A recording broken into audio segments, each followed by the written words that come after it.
When it comes to the leading causes of death in the U.S. in June of 2021, COVID-19 was seventh, just neck and neck with Alzheimer's disease, which, just barely above diabetes, which, that's been around for a while. But I feel like diabetes is pretty well established. It's too bad the CDC isn't doing anything to tell people to stop eating, Big Macs and stuff, since heart disease is #1 with 2,101 deaths. But no, we're still going to worry about COVID. We're going to worry about COVID variants. So lockdowns, you guys remember how fun those were, right?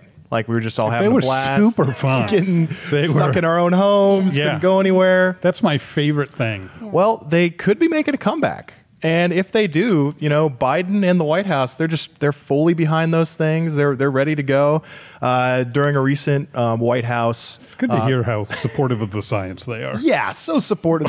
The party of science, ladies and gentlemen. So, during a recent White House press conference, Jen Psaki was asked, and quote, "If the number of cases continues to trend upward, are there any circumstances under which the White House would reimpose some of those restrictions as cases tick up?" And basically what she said in response was, yeah, well, I could certainly see us doing that.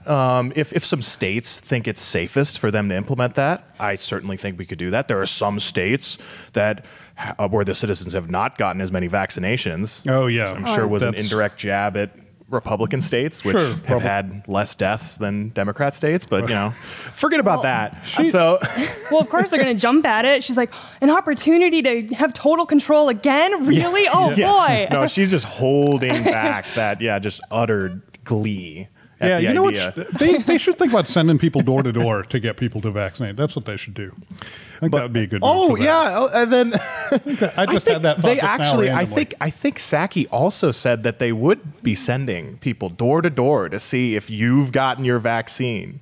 Oh, man, you thought you got nervous when Jehovah's Witness comes? Get nervous when the government shows up. So much worse. I have a double shoulder holster. I've never actually worn it.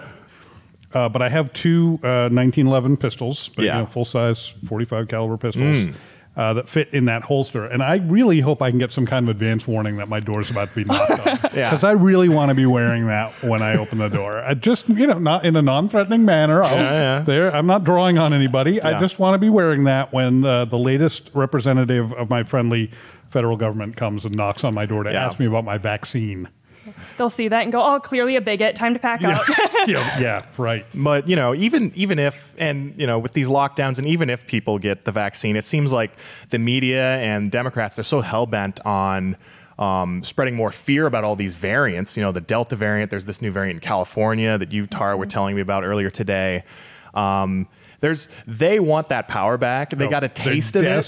They're desperate. And they want to lock everyone down, assert all their power. And yet, they were talking about cases trending upward, but we have a graphic for you guys.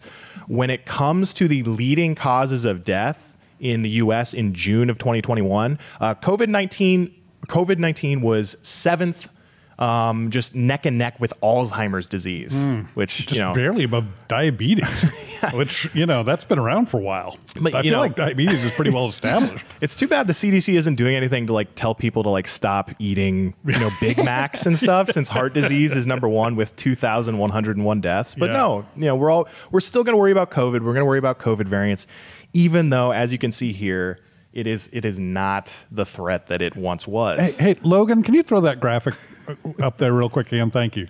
I just wanted to double check. There are two things the Biden administration is really concerned about, apparently.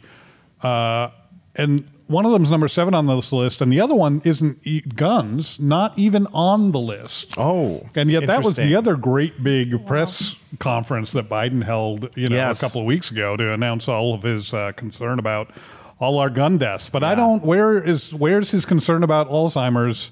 Well, I think I know where his concern about Alzheimer's is. Where's about his, it. Yeah, exactly. Where's his concern about cancer, about stroke, about, any of these things? Yeah. We don't see any of that. Sorry, I'm digressing, but I'm shocked that didn't make the top 8, given all the consideration that the Biden administration is giving to it. And all good points. And, this is just further evidence that the party of science actually doesn't give a hoot about science whatsoever. I edited my language there. I said hoot. You guys are welcome in the audience. Well done. Well done. It's a great word. Michael is a foul mouth. I mean, it's terrible. It's just terrible. It is pretty bad. Yeah. So horrible. The party of science. So we know that lockdowns, there's no evidence to support lockdowns being at all effective. The opposite. If anything, you know, states that were more locked down were shown to have more COVID deaths. Well, and the isolation, the depression, the alcohol and drug abuse, domestic violence, all of those things skyrocketed during lockdown. And that's the other point. Not to mention the economic effects. The economic effects will be felt for years, you know, decades to come. That'll lead to more economic downturn for individuals and their families, which will lead to more suicide, depression, all of that stuff. So what is this about? Why are we returning back to these policies? Do they even care about the scientific evidence, or is this just another grab for power? Oh, you nailed it. Oh, it's 100% a grab for power. Yeah. Every single time the left thinks that they can be the new savior, they're going to hop on it every single time. So I think it's not at all surprising that they're willing to lock us all down again, because it doesn't fit the narrative. It doesn't fit that, oh, we saved everyone from this horrible disease, because now the left has an opportunity to be like, guess what? We're the party of pro-life, and they're just not. No, it's absolutely right. They'd also have to admit they were wrong the first time, right? Yeah. Mm-hmm. Which would actually be understandable. You know, it would be, I think, fairly acceptable to say, look, last year this was going on. It was brand new. We honestly weren't sure what was going to work. We thought this might work. Mm-hmm. It was worth trying. It didn't work. And so we're not going to do it again. But they aren't capable of saying those words.